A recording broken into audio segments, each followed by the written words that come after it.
quite fit it into a video until now.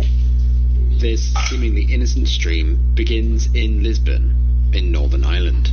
At approximately 4 p.m. on December the 18th, 2023, 32-year-old Stephen McCullough announced on his Twitter and his YouTube that he'd be hosting a special Christmas surprise livestream right here on his YouTube channel, VoteSaxon07. He said that he was going to go live at 6 p.m, just 2 hours from the announcement.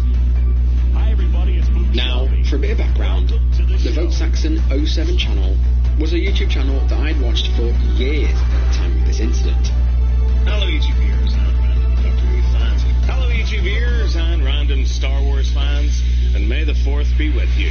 Hello YouTube viewers and random subscribers and well-wishers and hangers-on. Hello YouTube viewers and random Doctor Who fans. The channel's name is actually a reference to one of my favourite Doctor Who 3-parter episodes, where the Master takes over the world and becomes the Prime Minister. Starting in 2015, the VoteSaxon channel was run solely by Stephen McCullough. The channel's original focus was Doctor Who, whether that be episode reviews, merch reviews, figurine reviews, anything Doctor Who, you name it. While focusing on Doctor Who, Stephen also covered lots of other nerdy stuff, such as Star Wars. He loved his Robot Wars. The channel was a place that I'd find myself returning to every now and then when a particular controversial Doctor Who episode dropped, or when new figure reviews came out. Today, the channel sits at 38,000 subscribers, with 13 million video views. So the channel covered anything Doctor Who and pop culture related. So this is why it was particularly strange when Stephen announced to his YouTube and his Twitter that he'd be going live in just 2 hours for a gaming live stream. I didn't catch the stream at the time, but his followers were thrilled at the prospect of watching him play video games live, especially seeing as he'd not streamed for over a year. So, 2 hours later, 6 p.m. arrived, and just as promised, Stephen went live to his viewers on YouTube. This stream, however, was far from what it seemed.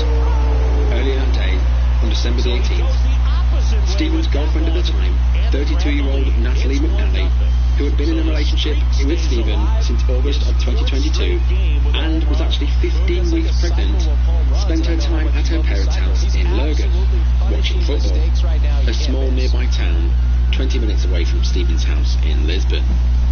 The World Cup was on and the festive atmosphere was truly palpable. After the game ended, Natalie made her way back to her house in Lurgan, Silverwood Green, arriving back at around 7 p.m. The last communication between Stephen and Natalie was at 5:57 p.m, with Stephen messaging her saying, "Right, I'm off to stream the night away. Wish me luck." That night, as the stream continued, showing Stephen playing his games, Natalie was murdered in cold blood. She'd been beaten black and blue and stabbed multiple times. She had defensive wounds all over her body, cuts, scratches, including blunt force trauma to the head and a compressed neck. She was found by Stephen on the evening of the 19th, who rang the police, and the murder investigation was quickly started. Detectives from the major investigation team have now launched a murder investigation following the death of Natalie McNally in Lurgan. This follows the results of the post-mortem. The 32-year-old died a violent death, having been stabbed a number of times, and there are signs of defensive injuries. She was murdered at her home in the Silverwood Green area of the town, and evidence now suggests that she was murdered on the night of Sunday, the 18th of December. Now, of course, the police first suspected Stephen, and he was arrested. He was charged with Natalie's murder that very day. However, once he was brought into questioning, Stephen maintained his innocence, pointing only to his live stream as proof of his whereabouts during the time of the murder. The police reviewed the stream, and yeah, that was Stephen gaming. At that time, at that date, they confirmed that Stephen was live. He was playing video games, seemingly cementing his alibi. Game 1 of the National League Championship Series. Take the opportunity to look at cases to Natalie's parents, her brothers, her family, her friends.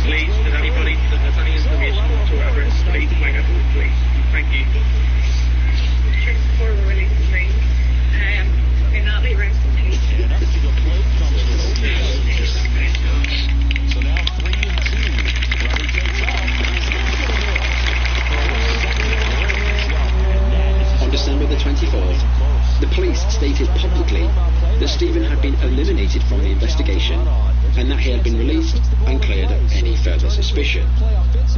On Boxing Day, December the 26th, a day after Natalie was due to reveal to her loved ones that she was in fact pregnant, family and friends instead gathered for her funeral near her family home. Several hundred members of the public and the local community gathered to see her coffin as they showed the family their support. On the 28th of January, a rally was held in Lurgan, in a local park, in memory of Natalie and her unborn child. More than 1,000 people gathered, as well as Stephen, of course, captured here.